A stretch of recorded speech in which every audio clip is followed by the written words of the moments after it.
A gente pode iniciar. Beleza. E o tema de hoje que nós vamos tratar é o Código Penal da Vida Futura, um tema presente lá no capítulo 7 do livro O Céu e o Inferno. As penas futuras segundo o Espiritismo é o título do capítulo. E o Código Penal da Vida Futura é uma parte desse capítulo. E aí, antes da gente começar a falar um pouquinho, porque o Código Penal é composto por 33 artigos, né? Sendo o último uma síntese dos 32 anteriores. Antes da gente começar a falar, eu gostaria de fazer uma leitura inicial, de abertura, de um item do Livro dos Espíritos, é a questão 920, presente no capítulo 1º da quarta parte do Livro dos Espíritos, né, cujo título é Penas e Gozos Terrestres.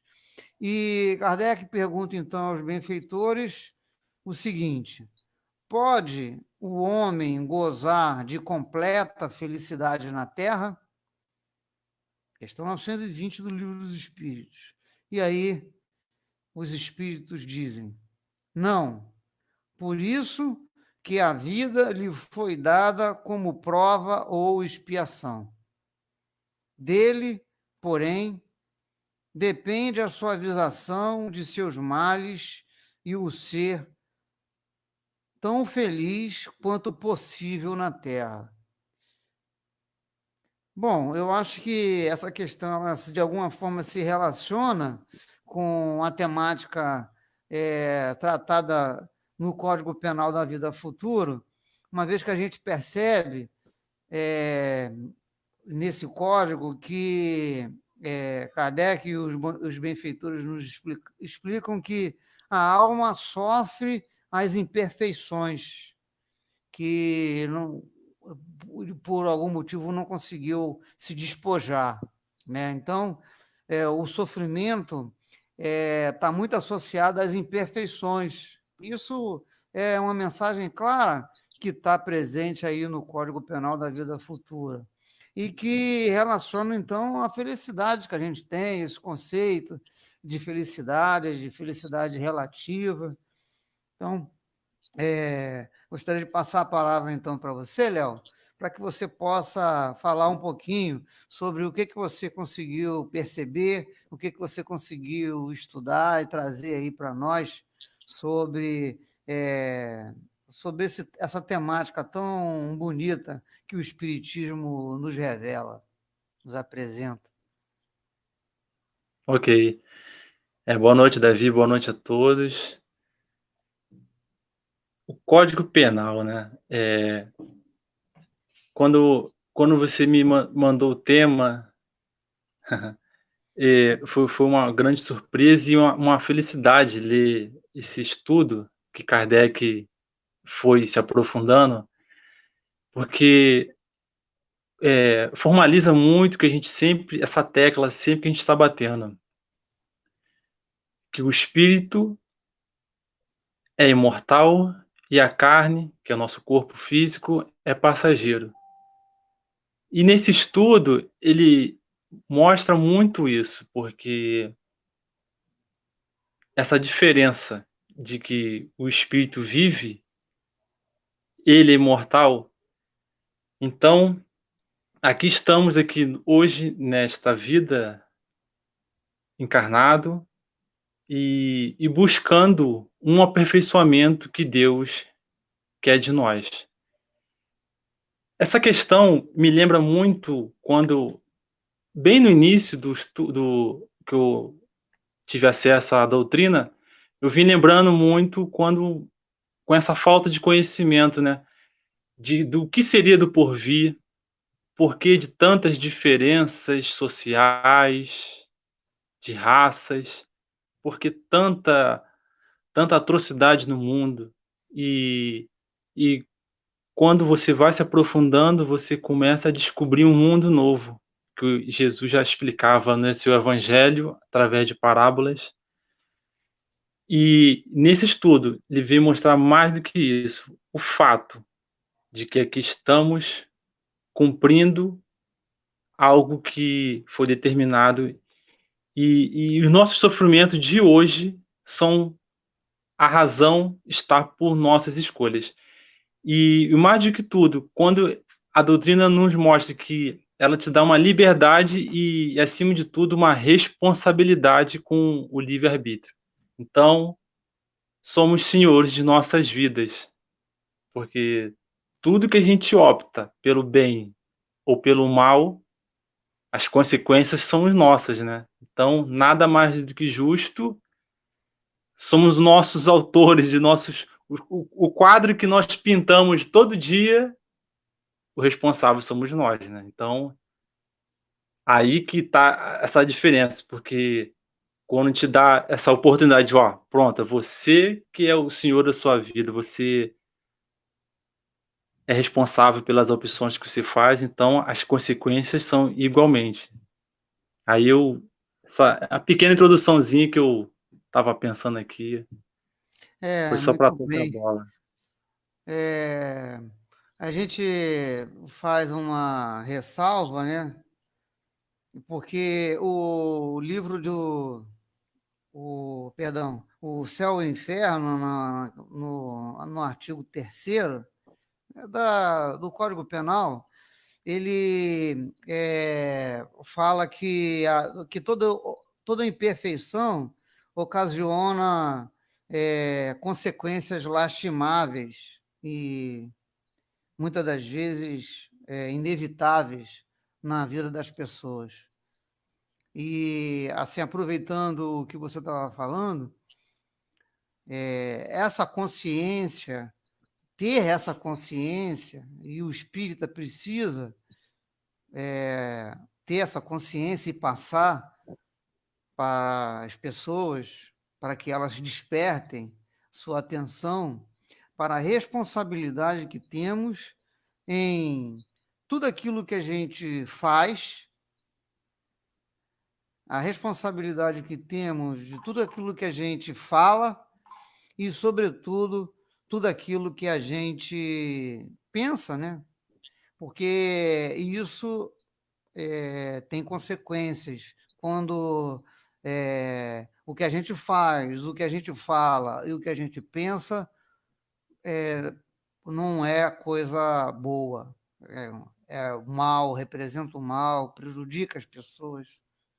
Então a gente tem que ter muito cuidado com isso. Assim, eu acho que vai bem de encontro do que você estava falando, porque o sofrimento está muito associado, a gente vê isso no Código Penal da vida futura, que Kardec é bem incisivo, como você estava falando, que nós somos o artífice de nosso próprio sofrimento. E exatamente esse cuidado que a gente tem que ter. Eu sempre lembro do doutor Paulo César Frutuoso, irmão lá ele conta alguns casos muito interessantes e eu faço questão de reportar um aqui, que um caso que ele vivenciou nesses 40 anos lá de convivência com a espiritualidade nos trabalhos do Frei Luís. Ele faz o tratamento de casos que a medicina não tem uma resposta satisfatória, então as pessoas vão lá, o Frei Luís, e a espiritualidade faz o trabalho junto com eles lá. E ele conta sempre nas palestras deles o caso de uma menina que chegou lá, assim, em cadeira de rosa, a mãe bastante resignada, e o Frederic von Stein, que é um dos espíritos médicos que trabalham lá com eles, informou a ele que, olha, Paulo, veja o que a gente fazia lá na época da Inquisição. O doutor Paulo ficou curioso, perguntou à mãe qual era o nome da doença, era uma doença rara chamada Síndrome de Larsen, por conta do médico que descobriu essa doença incurável, mas com tratamento. E essa doença, ela é uma doença genética. Ele, na hora, não conseguiu entender direito, foi em casa, pesquisou e percebeu que se tratava de uma doença genética, incurável, mas tratável, né? Descoberta aí por esse médico, Joseph Larson, que se caracterizava pela ruptura dos ligamentos, né, das articulações. Então, o ombro ele saía do lugar, a bacia saía do lugar, as articulações todas, as vértebras, os dedos, todos eles se deslocavam. Desde o feto já vivenciava isso, essas dores, com dores muito grandes e muito sofrimento para aquela pessoa que vivia. E aí, o doutor Paulo Frutuoso conta que ele foi pesquisar, uma vez que o orientador espiritual falou que era uma consequência da Inquisição, ele foi pesquisar a respeito e descobriu que os instrumentos de tortura praticados lá naquela época, lá no século XIV, XV, ele provocava os mesmos tipos de lesões que ele observava na síndrome de Larsen.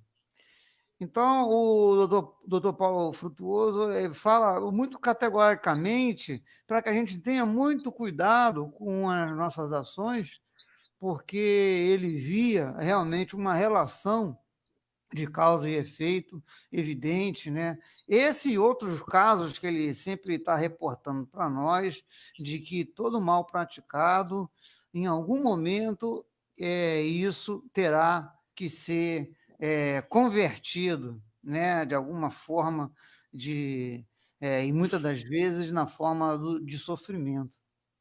Então, que a gente tenha muito cuidado, porque o processo, o próprio Código Penal, que a gente está aqui analisando, ele fala que o processo de reajustamento às leis divinas, você quando comete um erro, quando comete pecados, né? Quando você se desvirtua, quando você se afasta das leis divinas, praticando mal, fazendo injúrias, provocando calúnias, o que acontece?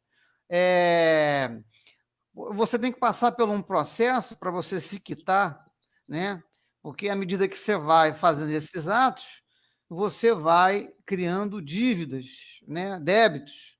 Para você quitar esses débitos, você precisa, então, passar por 3 situações muito particulares, né? Tratado aqui no Código Penal, que é o arrependimento, é o primeiro processo, é o primeiro estágio, né? É a condição básica para a recondução ao bem, para o reajustamento às leis divinas. Então, você passa pelo arrependimento, tem a expiação, quer dizer, o arrependimento só não basta, é o arrependimento sincero, não é o só de boca, porque a gente não consegue esconder dos espíritos, dos nossos inimigos, o nosso pensamento, que dirá de Deus. Entendeu? Nossos obsessores não, muitas das vezes, conseguem captar nosso pensamento facilmente. Então, no mundo espiritual, não tem como esconder. Então, é o arrependimento verdadeiro, aquele arrependimento que João Batista tanto falava no seu verbo, né? E que promovia lá no Rio Jordão, o batismo de arrependimento para os judeus da época. Então, é o arrependimento sincero, aquela vontade de realmente de não praticar mais esse tipo de ação, de se reconduzir a nível de comportamento. Então, esse arrependimento é o primeiro estágio. Depois você tem a expiação, que pode ser moral ou física, né? Através, como o exemplo que eu dei aqui, da síndrome de Larsen, esse caso contado pelo Dr. Paulo Frutuoso.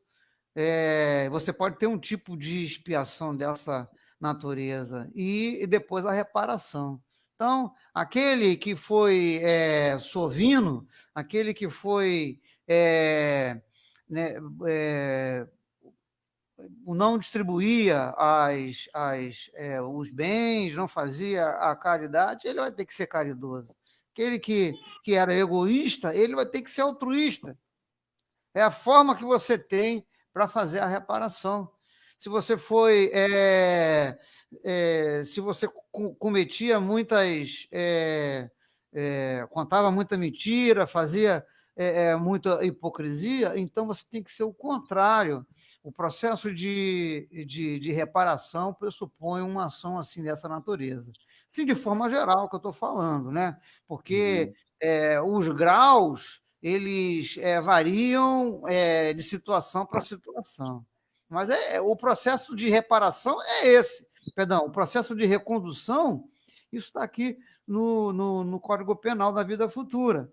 É o arrependimento, é a expiação e é a reparação. Não basta só se arrepender. Se uma pessoa se arrependia, eu estou arrependido, voltar a cometer. As leis divinas são muito justas, né? São perfeitas. A justiça de Deus permitindo, tendo a liberdade para ser redundantes, a lei de justiça divina é justa. Não tem que se contestar em relação a isso. É porque a gente não entende, né? A pessoa esqueceu do passado, das maldades que fizeram, e aí não consegue encontrar o elemento de causa e efeito de fazer esse link. Mas as leis são justíssimas. E o que a gente tem que fazer é reparar, não tem jeito. Não, com certeza, né? Kardec fala que o bem... o Kardec fala que o bem e o mal que fazemos decorre das qualidades, das qualidades que possuímos, né? Você dá o que você tem. Não tem como você externar outra coisa. Então, quando existe um ditado antigo que diz a boca fala o que está cheio o coração, né?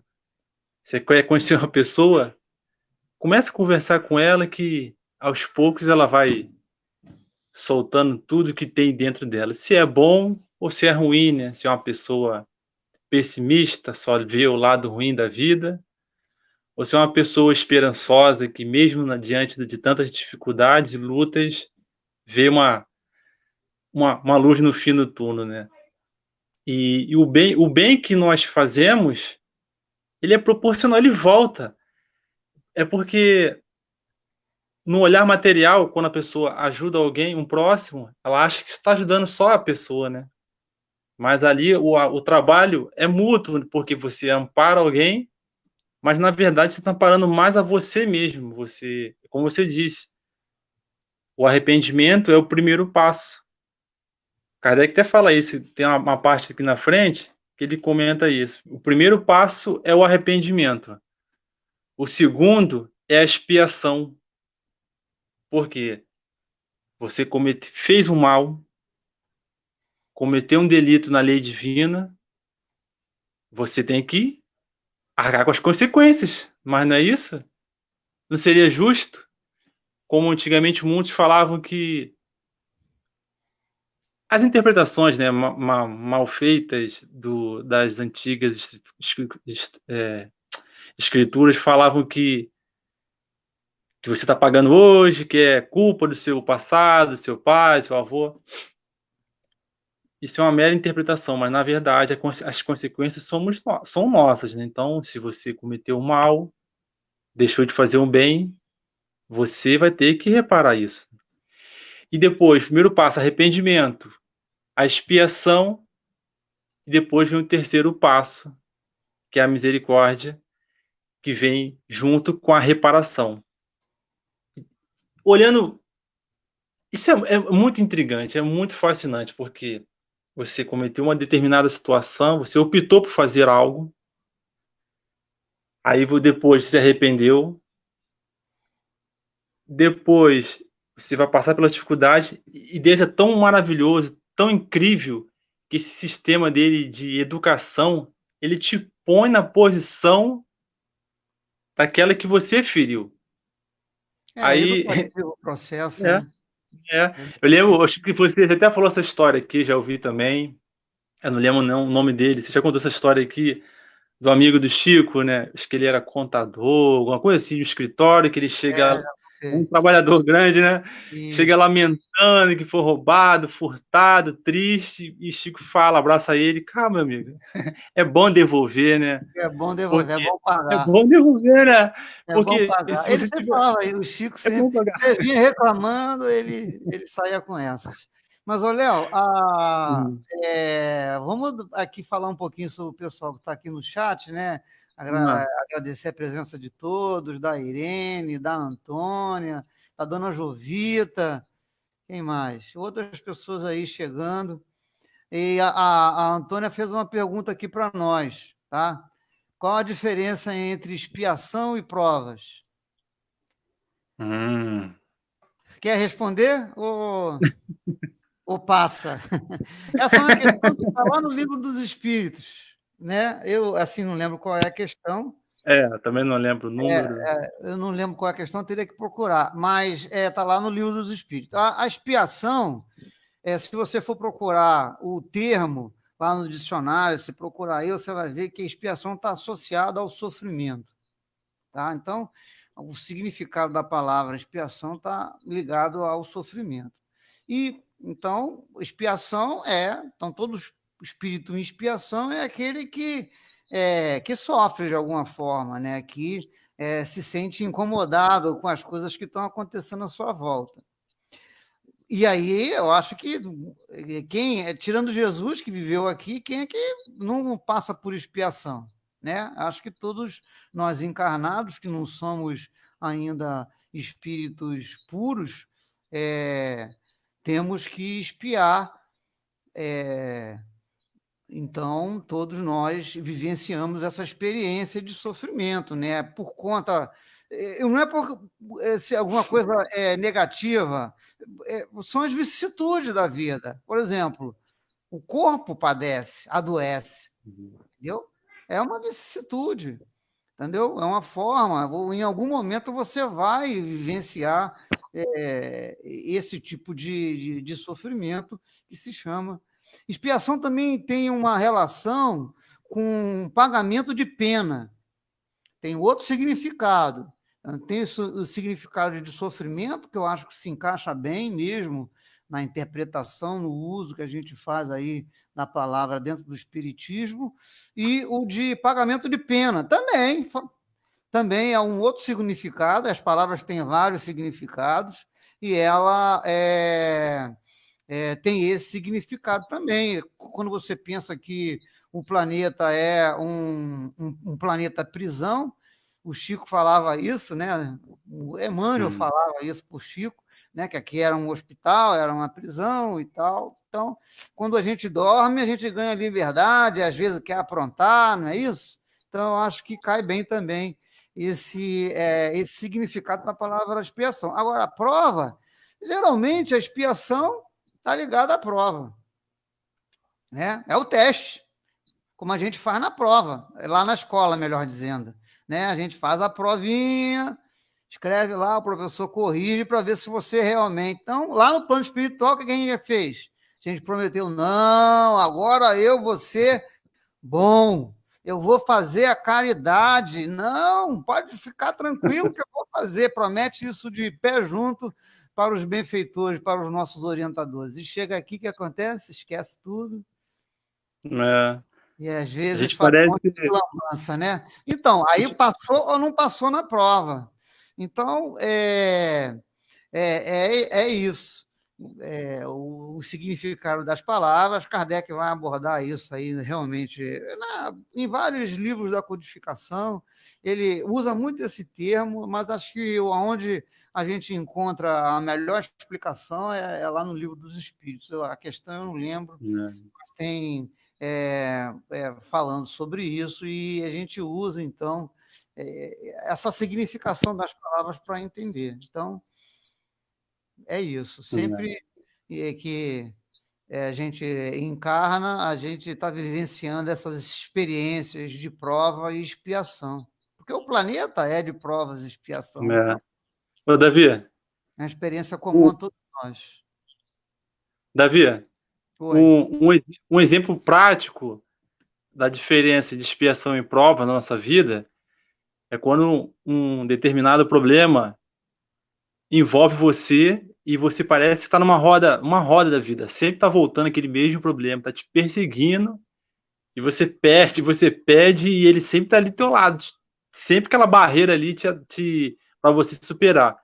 E a prova, quando vem uma dificuldade e você não suportou, você pede misericórdia que ela dá uma aliviada. Então, a prova como você falou, uma prova mesmo. Você está passando ela para progredir. E a expiação, você está reparando algo, porque todos nós aqui estamos reparando opções passadas que foram mal escolhidas por nós Mal mesmos, né? escolhidas, né? É. Então, lá no artigo 20, eu não sei se a gente vai conseguir falar de todos os artigos, porque É, eu sou um apaixonado pelo Céu e Inferno. Eu gosto tanto desse livro, eu aprendo é muito tanto bom. cada vez que eu leio. Então, é um convite que eu deixo aqui para todo mundo, né? O Céu e Inferno é uma literatura muito importante, né? A gente estava falando aqui antes de entrar ao vivo, né, Léo? Que Hum, não sei qual que é o melhor, né? Se é o Evangelho, se é o Livro dos Espíritos, se é o Livro dos Médios, se é a Gênese. A gente usa é muito. difícil. Mas o Céu e o Inferno ele tem muito essa questão, né? No final, na segunda parte, tem o depoimento dos espíritos. Kardec teve esse trabalho, né, de pegar o depoimento dos espíritos, espíritos em vários graus evolutivos, espíritos mais avançados, espíritos bons, espíritos maus, perversos, suicidas. E as experiências desses irmãos são cartas vivas para nossas É, vidas. Mas o que eu queria falar era do artigo 20, né? Do artigo 20 do Código Penal da Vida Futura, que retrata, que fala que Deus jamais abandona os espíritos, né? Isso é muito consolador. Fala pô, dos anjos guardiões, né? A gente vai encontrar muita coisa na literatura espírita sobre os anjos guardiões. Em particular, eu deixo a referência aqui do Livro dos Espíritos, capítulo 9, a questão é a 489, mas você tem e seguinte, né? Porque são várias perguntas sobre ele fala bastante sobre os nossos anjos guardiões, que nós não estamos abandonados pelo Criador, né? Que é, ele coloca à disposição de maneira, é claro que esses irmãos eles não fazem a intervenção para que direta, em algumas vezes faz, viu? Em algumas situações fazem uma é, intervenção, a pessoa só se a gente que está vivenciando o espiritismo, estudando, pô, tem que perceber que tem alguma coisa errada nela. Só a pessoa muito desligada, sem o autoconhecimento, tem que se observar, não é porque verdade. as informações, as intuições chegam. Isso, É, eu não vou ficar falando aqui, porque eu tenho várias situações em que eu gostaria, de repente, num dia de ir falando, né? Mas eles estão presentes nos ajudando o tempo todo. E a prece, como você estava falando, Léo, ela é muito importante para o reequilíbrio. Está ali naquela agitação, ai meu Deus, será que eu estou em prova? Será que eu estou em expiação? O que, que eu faço? Essa batata está quente. A primeira coisa a fazer, oração. Não tem escapatória. Se é, afasta, vai para um lugar mais reservado, mais calmo, faz uma leitura, lê um livro o Evangelho, ou então faz uma oração para o seu anjo de guarda, e as coisas vão se ajustar, porque eles estão aí para nos ajudar. Entendeu? não, Deus com certeza. é, é muita misericórdia. Até o mais perverso, você fala assim, esse cara não acredita em Deus, entendeu? Ateu declarado, faz um monte de besteira, um monte de maldade. Tá ali, ó, o anjo guardião dele ali, entristecido, né? Pelos erros afastado, pelos erros que o seu conduzido está, né? seu pupilo tá passando, vivenciando, está escolhendo. Por que a intervenção não é direta? Exatamente para não ferir o nosso livre-arbítrio. Então, tem que deixar a criança andar. Como é que você aprende a andar de bicicleta, né? Bota uma rodinha aqui e tal, mas, entendeu? Chega uma hora que tira tudo, vai, pedala aí, se vira. Cai, levanta. Não é assim que a criança aprende? De forma análoga, a gente tem essa bondade mesmo do Pai Celestial. As coisas são muito perfeitas, né? Eu, quando penso nas coisas divinas, elas são muito perfeitas, né? A gente observa o corpo, como é o funcionamento. Nossa, nós é que reduzimos pela nossa ignorância. Você vê, pessoas inteligentíssimas, né? A gente não questiona a intelectualidade aí, mas muito médico trocando, né? Trocando os pés pelas mãos, como diz o ditado popular, né? Aí abraçando a questão do aborto, da eutanásia, de maneira equivocada, sem uma espiritualidade.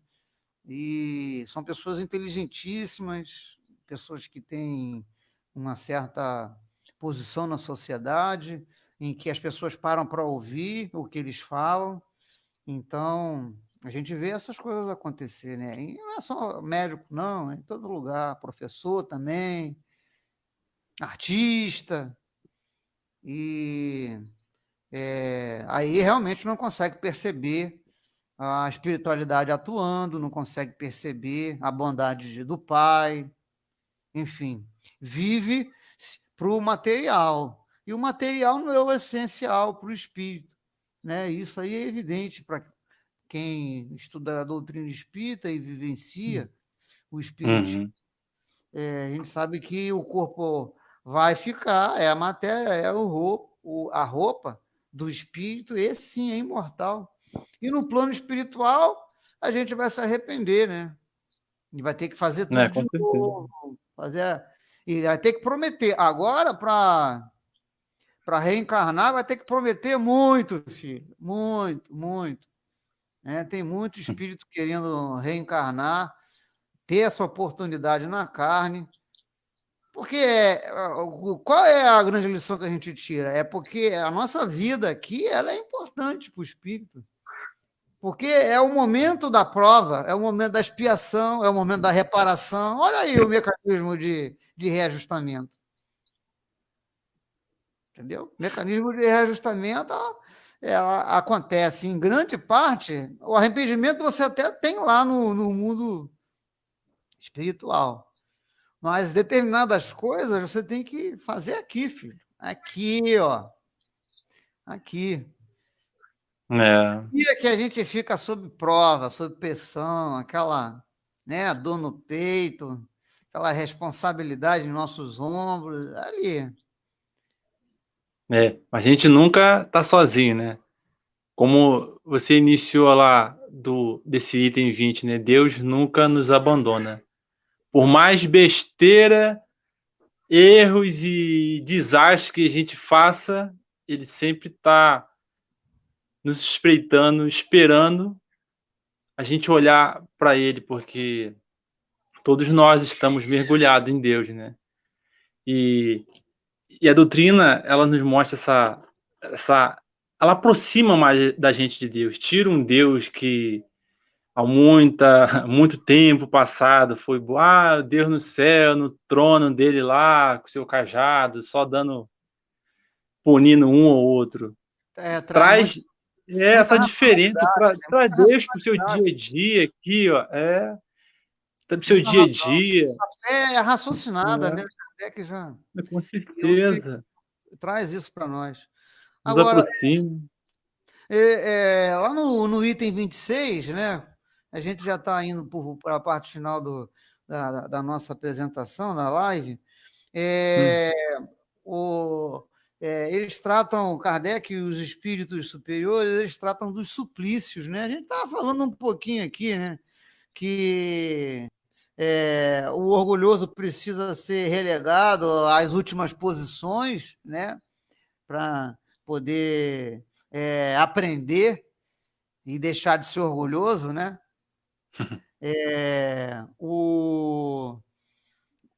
O hipócrita, ele precisa sofrer toda aquela tormenta que ele provocou, né? As mentiras que ele contou, né? Ele precisa vivenciar aquela experiência. O sensual precisa sentir os desejos e não poder realizá-los, né? É isso que acontece no mundo espiritual. Então, no artigo 26, ele vai falando sobre, sobre essas questões que a gente já até abordou de certa forma. Mas o que me Uhum. chamou a atenção quando eu li o artigo que eu me lembrei do caso da Rainha de França, lá do Evangelho segundo o Espiritismo, que é uma instrução de espírito, e Kardec coloca uma comunicação que aconteceu lá na Sociedade de Paris, em que a Rainha da França ela fala dos seus suplícios, dos seus tormentos vivenciando. Ela, que era rainha, tinha títulos, tinha estudo, tinha conhecimento da ciência, né, da filosofia da época, da música, do bom gosto, né? Ela, quando chega no mundo espiritual, ela se encontra numa posição de sofrimento inferior àqueles que a servia. Acho que também, eu gosto muito desses casos que Kardec coloca, porque são cartas vivas, né? Como a experiência que a gente vivencia nas reuniões mediúnicas, traz muito essa, essa experiência é, dos espíritos, né? Eles revelam, eles desnudam-se para nós, contando as suas dores. E no caso da Rainha de França, ela realmente pede para que a gente tenha muita abnegação, que a gente realmente haja com altruísmo, que a gente seja fraterno. É muito belo essa passagem, é inesquecível. Lá no Evangelho segundo o Espiritismo, capítulo 2, o item é o 8. Então, também recomendo aqui a leitura desse importante item aí da codificação, ok? Léo, Uhum. já estamos com 40 minutos. Você quer falar, fazer a sua exposição final? Sim, sim. Dizer que citar a primeira frase que Kardec fala do item 29, que a misericórdia de Deus é infinita, mas ela não é cega.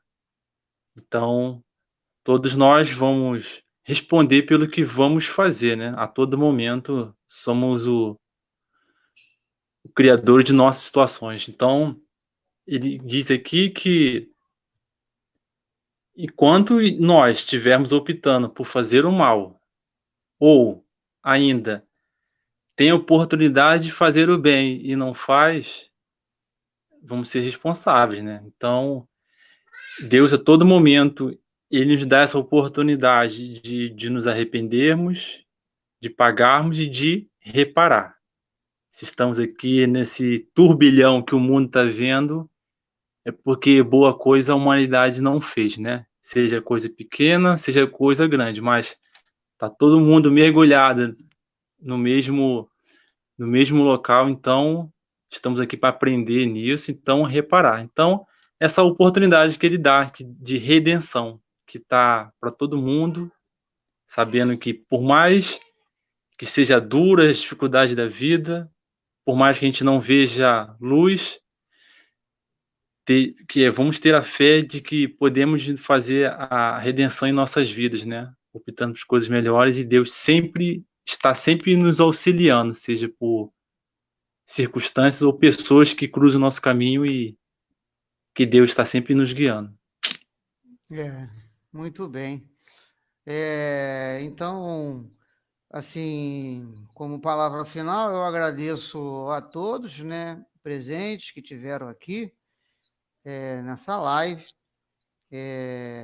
informando que na semana que vem, às 9 horas, às 21 horas, estaremos aqui para mais um tema, tratando, debatendo aí sobre o Espiritismo. A gente está procurando buscar temas interessantes, cativantes, temas diferentes, né? Usando obras da codificação, que às vezes muitas pessoas têm dificuldade de ler, ou então não têm oportunidade.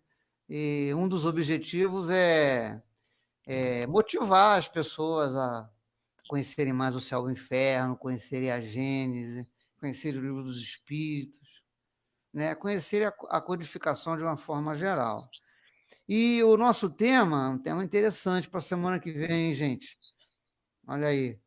Os processos e os convulsionários à luz da doutrina espírita. Muita gente tem dificuldade em entender essas situações e a gente vai estudar um pouquinho, né, e trazer um pouco daquilo que a gente pôde fazer e a interpretação, né? Não sabemos tudo, gostamos que vocês participem, podem fazer perguntas aí. Eu sempre costumo dizer que a gente, se eu não souber, o Léo responde. Se eu não souber, né, o Léo responde, se o Léo não souber, eu respondo. Se a gente não souber, o livro dos espíritos, gente, o livro dos espíritos vai responder. Tá bom? A gente procura lá nos livros, em especial no livro do Espírito, que ele responde a todas as perguntas filosóficas de nossas vidas, né? Pelo menos as principais, as essenciais, e certamente a gente consegue chegar a uma conclusão. Pessoal, boa noite para todos, ficam com Deus, que a paz do Mestre Jesus esteja no coração de cada um. E até semana que vem, se Deus quiser. Falou? Boa noite a todos. Fiquem com Deus.